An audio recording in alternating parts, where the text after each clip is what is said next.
ఇందిరమ్మ ఇళ్ల పథకం కింద ప్రభుత్వం అందిస్తున్న 5 లక్షల ఆర్థిక సహాయాన్ని సద్వినియోగం చేసుకుని ఇండ్ల నిర్మాణాన్ని పూర్తి చేసుకోవాలని జిల్లా కలెక్టర్ గరిమా అగ్రవాల్ లబ్ధిదారులకు సూచించారు. ఎల్లారెడ్డిపేటలో హౌసింగ్ మోడల్ హౌస్ను ప్రారంభించిన ఆమె గుండారం గ్రామంలో పలువురు లబ్ధిదారుల ఇందిరమ్మ ఇండ్ల గృహ ప్రవేశంలో పాల్గొన్నారు. పిల్లర్ రూఫింగ్ విధానంతో ఖర్చు తగ్గిస్తూ ఇండ్ల నిర్మాణం చేయడం అభినందనీయమని పేర్కొన్నారు. జిల్లాలో ఇప్పటికే 777 ఇండ్లు పూర్తి అయ్యాయని, మిగిలినవి త్వరితగతిన పూర్తి చేయాలని అధికారులను ఆదేశించారు. ఈ కార్యక్రమంలో స్థానిక ప్రజాప్రతినిధులు, అధికారులు పాల్గొన్నారు.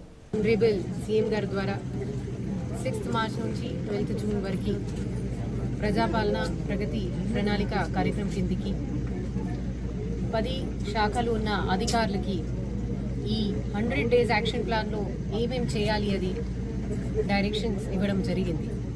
ఆ ప్రోగ్రామ్ కిందకి మంచి షేప్లో వాళ్ళకి స్వంత ఇల్లు కంప్లీట్ అయిపోవాలి అని కష్టపడుతున్నారు. దీంతోపాటు మన పబ్లిక్ రిప్రజెంటేటివ్స్ను, ఇందిరమ్మ కమిటీలు, ప్రత్యేకంగా మన డిపార్ట్మెంట్ అధికారులు, హౌసింగ్ స్పెషల్ ఆఫీసర్స్, ఎంపీడీఓ, తహసీల్దార్, పంచాయత్ సెక్రటరీ అందరూ డైలీ ఫాలో అప్ చేసి ఫీల్డ్లో తిరుగుతున్నారు, రివ్యూ చేస్తున్నారు.